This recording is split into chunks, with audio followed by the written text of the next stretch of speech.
everyone, and welcome to the Intimate Talks interview series. I'm Asi Efros, and our special guest today is Jos Berry, an intimate apparel industry icon, visionary, a creator behind the heart of the Interfilière trade show, the Trend Forum, as well as a creative director and founder of the world-renowned trend forecasting concept Paris. Recently, we met to chat about all things intimate apparel, and here is our conversation. Thank you for joining us today. I'm really excited about this conversation. Wanted to ask you a million questions. Okay, go. In our previous conversations, you mentioned that you've noticed a certain disconnect in the intimate apparel industry. In your opinion, what happened since, I guess, 2021? I must say, actually, that since just a couple of days ago, we had an Interfilière fair in Paris, and there were an enormous amount of brands, also from the States, quite amazing, which made the fair very complete because between the suppliers and the visitors, we could feel a sort of turning point that I found amazing on the fair. Everybody talked about change. And and change is, of course, never easy. It's never easy, but I feel that we have turned a corner. It will not be, it will be the beginning, but okay, it's going in the right direction, I think. So, what is the right direction? How would you define it in your view? In my view, it is quite obvious that in the years before COVID already, the market started to show very clear signs of distress in the lingerie market, and then during COVID, that came to a culmination, and then there were things like body positive arriving, inclusivity arriving, the whole Me Too movement arrived, and all that together, plus a fact that women basically stayed at home and concentrated on much more on their own comfort. And that ended up into a sort of women don't want to shop anymore and they want only simple things. And it became a sort of general conclusion. But at the moment, people start to think much more diverse. They understand that in general, women, because visually there's more lingerie in the streets and worn than ever before. I have never seen anything like it. People show their bras, people wear transparency, people walk with leggings and throw things together in their own looks. And always there is very often a piece of lingerie involved in those new individual looks. And also in the innovation we see in the assortments, which is a little bit stagnant the last couple of seasons. Now, at a fair, when people started to talk with each other, and especially also the whole area of bodywear, which is of course very much plain area, but that area is so pure, based on the need to provide something holistic, not only stretch, but also added values that are specific for women. We talk a lot about moisture transport and bacterial, antibacterial, about anti-UV. And the touch and feel of those fabrics is really fantastic at the moment. So you see that in that close to the body, one looks for solutions which are beyond only cheaper, or yoga, which is a sort of generic for everything stretch at the moment. And we look at producing pleasure, and that is a big change. And I found that then there was a part of the fair where also new brands were showing. And there I saw fantastic new loungewear. Loungewear indeed crossing over to something quite sporty, but with the most beautiful fabric. And of course, we now talk about something where there's a sort of noble development in touch as well, and the whole quality of fabrics, which of course will mean that it will be more expensive. But that whole movement of cheap, cheap, cheap and big volumes, that was not a discussion. The discussion was far more about what does it do, what can we offer, and those new brands, absolutely fantastic. There was even a Chinese brand on the fair, which is very, very famous in China, which is called Ubras. And they started 8 years ago or something like that. That whole movement of what I call cookie cutter bras, that sort of free cut, one-piece bras in China, very, very cheap. In America also online, lots of very cheap product, and which for a lot of hardcore lingerie lovers was a sort of kiss of death for the lingerie business.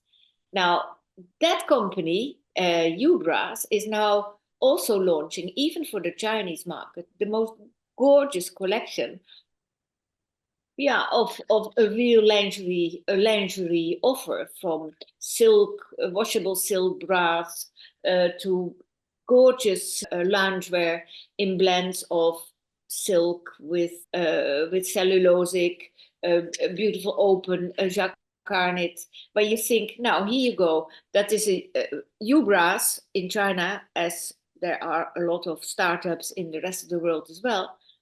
These are young people who are looking at the market. They look at women and they said, this is what people miss at the moment in China, where other people said the Chinese market is completely ruined, all this cheap product, etc., etc. But they say no. Women, young women in China, love lingerie, especially a gorgeous silk bra with a little bit of lace edge or lace incrustation. That is what they want. But they want it easy obtainable. They want it also in qualities like washable silk machine washable silk is after all a novelty. And hand feel, everything is soft at the moment.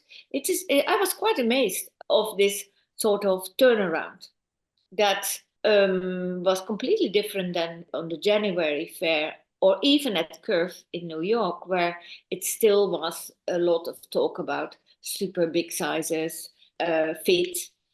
But the idea of that lingerie also has an element which is especially about beautifying soul of women. It's not something you show off always. It's something you buy for yourself, no? And that is the success, after all, of the lingerie industry through at least the last 100 years, so at least. So that I felt that awareness of that element of sensuality, although the very hardcore sexy thing is a little bit gone. We now talk about beautiful, seductive. We see, for instance, a brand like Obad at the moment. I saw their latest developments. Gorgeous. I mean, gorgeous. Really, really amazingly beautiful. And that brand is doing very, very well. Even in countries, don't forget that there are Nordic countries like Holland and Scandinavian countries. These are very pragmatic people. Those brands are doing extraordinarily well in those countries. And women love a little bit of frivolity for themselves, I think. Oh, absolutely. Yeah. Sorry, I interrupted you. Oh, good. So that was my answer. So if you talk with a top person of one of the leading, they're often Chinese, those people who deliver the best collections in the knitted collections with all kinds of qualities, which are so popular in ranges such as Lululemon and Aloe Yoga, and drip over also in collections, which you see now, which are more athleisure, like RS, top of the market here in France. They are so knowledgeable also of the market. And then you talk with some of the lace people, and they're still complaining people don't pay enough money for their products, and it's because they don't wear bras anymore. And I think, yeah, but honestly, we expect newness. You can't continue with the same lever's lace looks for the lowest prices. You want to see something new. I think that awareness that the market can only thrive when there are new initiatives. What I said, we are just at the beginning, but I think people and the industry in lingerie is starting to learn how to cope. I'm so happy to hear that. And I love what you're wearing. You're wearing this gorgeous garment and it's multifunctional, right? It could be anything. A jacket, a coat, a robe in lace, gorgeous color, amazing lace. And you look gorgeous with the lace. That is indeed one of my big, my mantra at the moment is we are talking about sustainability. And even the people in fibers at the moment, I just had a discussion with one of the biggest in the world. They say there is a sort of a sustainable regression. We see that it's going backwards. I'm not so sure about that. Everybody in lingerie, actually, the first questions was about the sustainability of fibers, especially the latest message is we had a lot of polyester recycled, etc. But now it is all about post-consumer recycling, and we're now touching at nylon. But then you see, and we consumers actually can't do anything about it, even when we would like it. It is true that every law in every country is different. In some countries,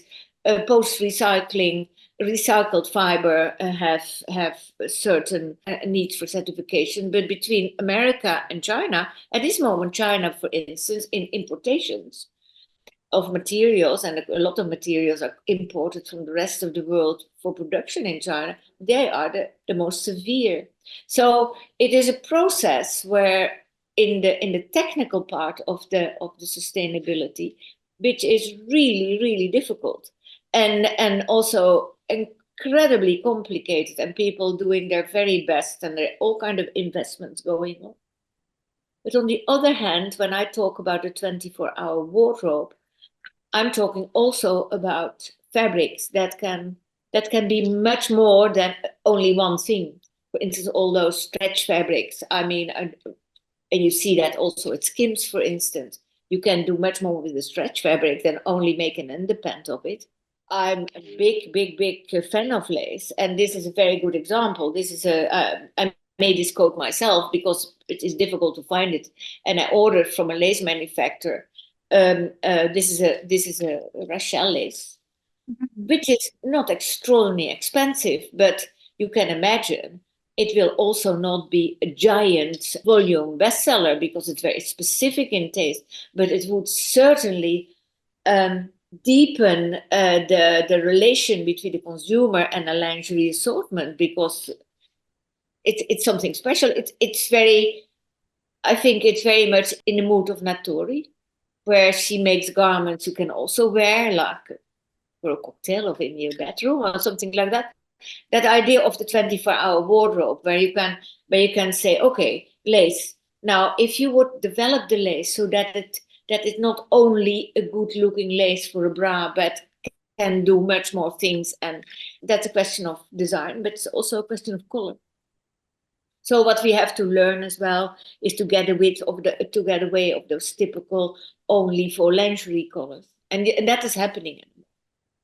I feel that opening, that awareness is happening slowly but surely, and definitely with all those fantastic knits that arrive. Absolutely. It's such an amazing segue into sustainable industry.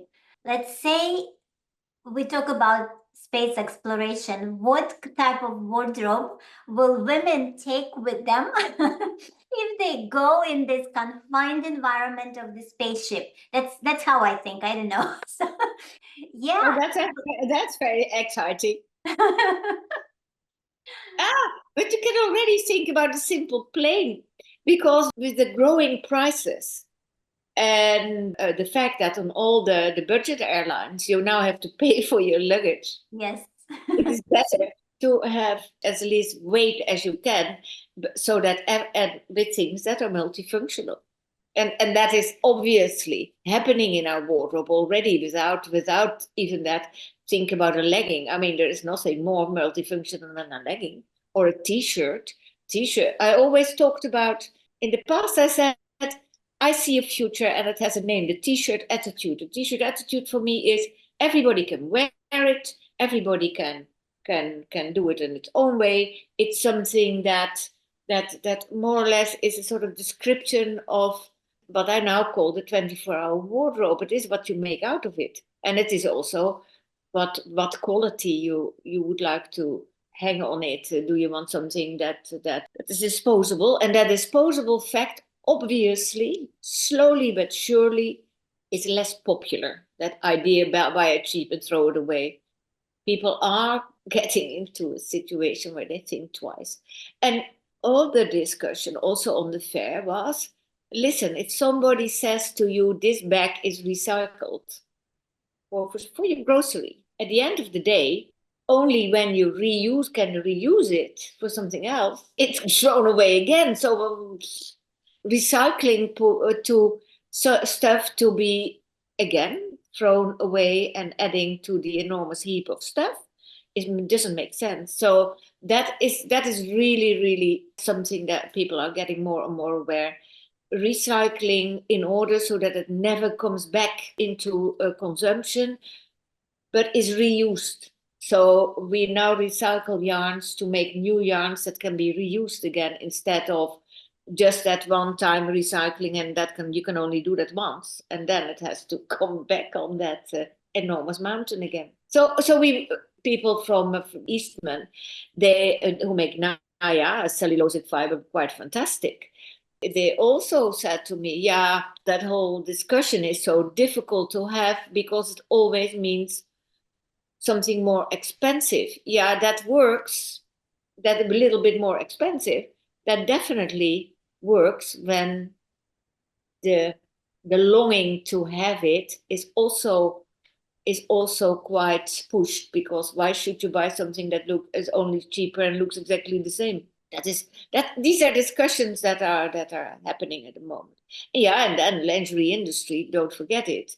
They have a little bit of a frustration because we are, as an industry, incredibly bound to synthetic fibers. You can't have stretch without elastan. And now there is, for the first time I saw there is already recycled elastan, but I now saw biological elastan. So that comes in slowly, but every time when something like that happens, that's a giant investment. So do more with less. That's my mantra. Absolutely. No, I'm more and more becoming a minimalist, I guess. And I loved an expression. I think it was coined by founder of beautiful British brand, Shell Belle Couture. Her name is Michelle. And she said, buying well and once. I love it. Amazingly made things, they last really lifetime. They can last for 20, 30 years. I And still need to discover the bra that sells 20, 30 years, but maybe not the bra, yes, but you're right. Well, there are products that can last longer, and how you care for it, of course, it's also very important. But my feeling is that there is more deeper awareness and less power of the marketing, because marketing having had a very bad taste in a lot of people's mouth. I don't know whether that must have happened to you exactly, that you produce something, somebody asked to design something, and we do a lot of designing, and you think, oh, that is so gorgeous. Oof, they must love it, and you present it to the brand people and to the design end of the company, and they say to you, we like it, but we have to ask marketing what they think about it and whether they can sell it. Now that is something, it depends. If marketing is based on what you sold yesterday, which is very often the case, that has developed like that. It was not meant like that. And marketing was testing where you are and what you can sell. I mean, I must say that I have met on the fair again the most fantastic, enthusiastic people. I have good hopes. yes, marketing is tricky because it can, like you said, hamper development of new things just because they want to be safe. I guess it's like the salespeople want to be safe, but it also sometimes bring on higher level garments that don't deserve it.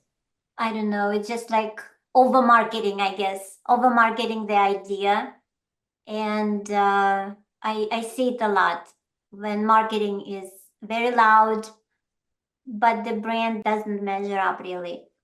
Oh, you're right. It only works, and there are very fantastic examples. It only works when the marketing and the efforts behind it are in balance with each other. And when it is indeed something that is touching on the soft spots of the consumer, of the woman. There are always, there's at this moment, it's very interesting because there is an enormous host now of these products, the one size panties. And Chantal here in France, they launched in the beginning of 2020, so very, very in the middle of COVID, a program which is called Soft Stretch. That was one size, and with a new multi-stretch fiber, which goes from S to XL, and the success is enormous. And I had a little bit like, Jesus, oh sorry, why do that now? That's not very French. And I tried it, and I tried also other products, but it is perfect. So of course there's a lot of marketing behind there, and there's a lot of, but the product is really, really very, very good. Now they launched again something, and that made me smile a lot, because that product already exists in the Asian space, in China. They launched something that's called pulpies, little tiny packages like that with a panty in it, which you can go, which is that big, and it can go like that. It is gorgeous in beautiful colors, absolutely gorgeous. I was a little bit teasing them. I said, "Now that is the first French brand who copies a Chinese brand. We have never seen that before." And they said, "No, you're wrong. Look better." And indeed, so the concept is there. It's not completely original, because that concept or one size fits all is not new, but the way it is developed and made in improving, so it is ultrason. It is not just laminated. It is no stitch, but it's stitch. You know that ultrason, when you get the little holes. It's beautiful. It's gorgeous. Everybody loves it, and the fit is perfect. So there is a lot of stuff in those big marketing programs. So often, where if you really critical try and fit a product, it's not up to scratch. I think that is really on a sustainable level certainly counterproductive, because that is, why should you make something that is not perfect and then push it in the market and putting a lot of money behind it? That's not good. That's irritating actually. But that product, I must say, it's gorgeous. It doesn't weigh anything. It is as thin as you can get it. It's beautiful. They call it "you're naked but you're not" or something like that. It is very funny. It is really, really lovely. You will see it in the market. But yeah, that is then the marketing, how to sell it, adapt it to a new market with all the sustainability intact, beautiful in quality, lasting quality, beautifully made, fun to see, fun to have. Yeah, I don't have anything against marketing which is really done by geniuses and are the reason for the big success, instead of having something launched which is fantastic, but nobody knows that it exists. So that is okay. But yeah, we consumers are critical as well. Absolutely. I actually hate when, because it takes, no matter what you design, it takes time and effort. And when design, it doesn't make sense, that drives me absolutely insane. So I love well-designed things and how things are designed. Sometimes it's only you can figure it out while you wear it. So it takes time to figure out if something is designed well. And so yeah, and anything that I feel it could be cookware, or it could be lingerie or something. If something is designed well, I just market it anywhere, everywhere. So because it's Yeah, there and it's amazing. yeah, absolutely. Yeah. I remember something you said that kind of stuck with me. You, in our conversation about prices and value of lingerie, you said, you compared price of bra to price of 3 glasses of wine. And you said that the bra lasts way longer than the headache from the 3 glasses of wine. I thought it was amazing. So, I think it's like the segue into price conversation and about lingerie and how it's losing to the food industry. We're so ready to pay for good food, and for some reason, when the price tag on the bra is around maybe €100 or $100, we kind of get careful. I think to, yeah, that is true. But at Whole Foods, for instance, in America, when I walk over the produce area, it's very tempting. Now, and even on the Union Square Market, I mean, you Oh, walk I over love there this market. Yeah. and everything and all those flowers, and it's so it's put together with so much love and beauty and everything. And then you go to some department stores or some shops where a product which is developed in a long period, and you see those bras hanging, yeah, that you only can show it like sort of they Yeah. hang on Yes. and all the Exactly. It was like that. and all the and you think, are people not aware that we have become very visual animals, and the way it hangs, so that is and presented, that's a crucial thing today as well. We were at Obermarché, and there's a beautiful there are two brands they picked out, or they probably that's a collaboration between the brand and Le Bon Marché, but gorgeous.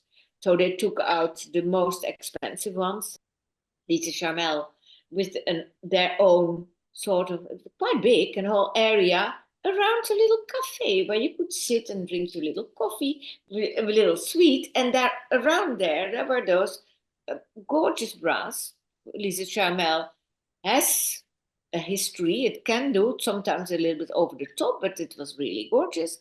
And I thought, yeah, actually, a beautiful brass looks better in a setting of a sort of Vienna cafe than in a normal lingerie shop. It's a strange combination, but the visual aspect and the aspect of pleasure and enjoyment and on, yeah, it is after all sensual, but what you eat and what you see and what you feel.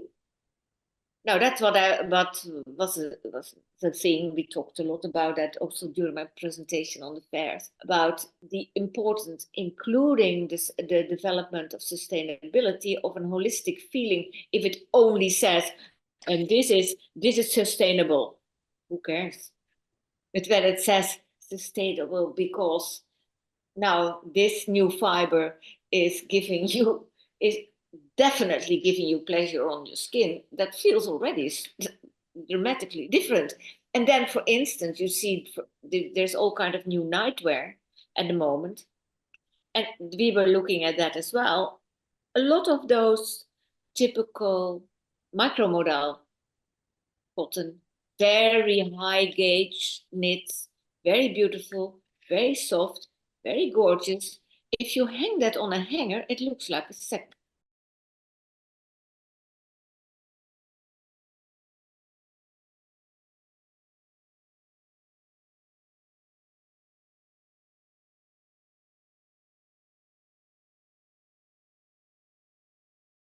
When it's a fabric, can we sell that hanging? Because the price visually goes down immediately when you see it. And these were expensive products. So that hurdle we still need to cross, I think, for a big part. Absolutely. Well, let's say when I buy a bra, I want to be seduced by brand. I really do. I search the net and I read all information and I look at the bra, and before I buy it, it's just this whole process of seduction. It has to be beautiful, and I read comments if it's comfortable, and I read about sustainable efforts, because if I can buy this bra and do something good for this planet, why not? That's amazing. So with new consumer, it's a whole process of seduction, exactly what you just mentioned in stores, how lingerie is presented. You spoke with somebody at Curve New York who owns stores somewhere in Midwest. You mentioned how customers that go to the store get absolutely personal care, that the owner of the store knows the customers, she knows about their even private lives, she makes notes, if they are married or they're divorced, what their family status is, in order to serve them better. And you said that every brand should ask them a lot of questions, because it's a priceless resource for every brand to, I guess, develop their collections. A lot of the people, especially I see at Curve and on the Salon de la Lingerie, are younger and younger, because there are a lot of younger women who start lingerie stores because they love lingerie, and that is a good start. In France, we have a real crisis at the moment. Somebody told me that we only, in the whole of France, there are only 1,000 specialty stores left over. Mm-hmm. Now, that is so crazy because in Holland, for instance, a very small country, there is a lot of specialty stores and they all have a big success with actually quite expensive brands. Now, perhaps the Dutch are more like shopkeepers. I don't know. I have no idea. But why is that? It is definitely the power of here in France as well, the power of supermarkets, where a lot of the lingerie is now sold, which is sad, but you can't do anything about it. But I think retail, and yeah, what I wrote today on LinkedIn, the difference of the breed of life, where we're real people. So I know that the future of distribution will be probably 50-50 real and 50 online. But that real, that has an enormous influence, that has also an enormous impact. And it is not in every country the same. Not really. And that I can imagine if you are a brand.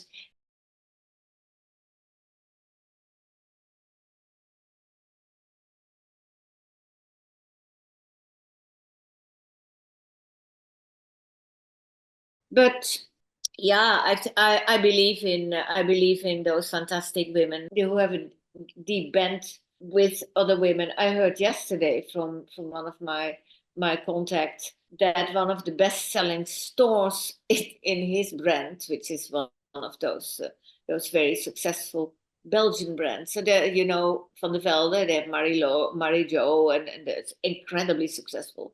And now, it's a very, very small shop somewhere in the south of Belgium.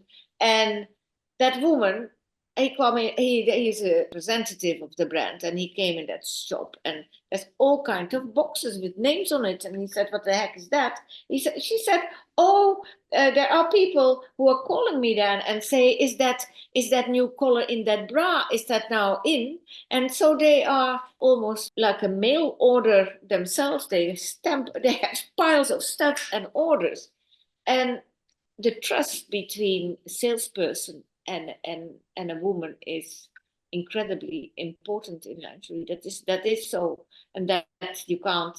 Yeah, the question always is online sales good for the lingerie business? I don't know. It's still actually quite a new phenomenon to buy online. With lingerie, to be honest, I hear that a lot around me, and including myself, I have never never bought anything in lingerie online that satisfactory, even when they had that sort of special fitting things going on. That is weird. I don't know, perhaps the coldness already gave you sort of, when you receive it, you're super critical. But that goes for a lot of people, you know. A lot of women, I hear that they don't like to buy bras online unless it's the exact same bra and they know exactly the size. But all those new bras, for instance, new startups, when you don't know how it fits, that's a problem. A lot of the stuff is sent back. And when you talk about sustainable, not good for our world. Yes, no, absolutely. You just celebrated your 80th birthday, and I'll be celebrating my 60th in a few months.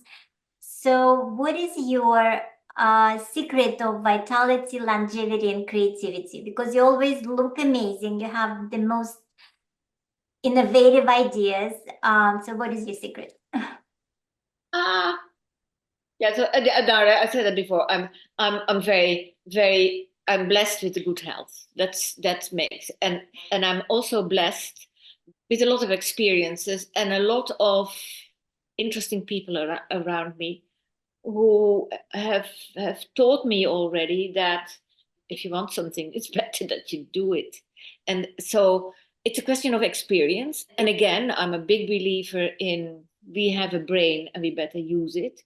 I had a grandfather who taught me how to look, and he had a story behind everything. That is something that has formed my thinking, because that is the other thing that is very difficult to explain to other people.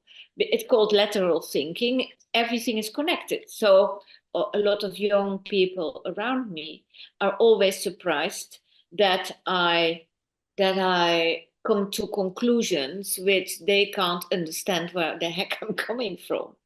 And I always say you have to, what you see perhaps when you walk in the street and what you come up with in relation to shape are somehow related, because it is all you have to teach your brain to to sort of be flexible and move from the left to the right hand side. And that is, when I was a small child, I already said to myself, had one thing hanging above my bed, nil volentibus ardum, for everything is possible, but you have to want it.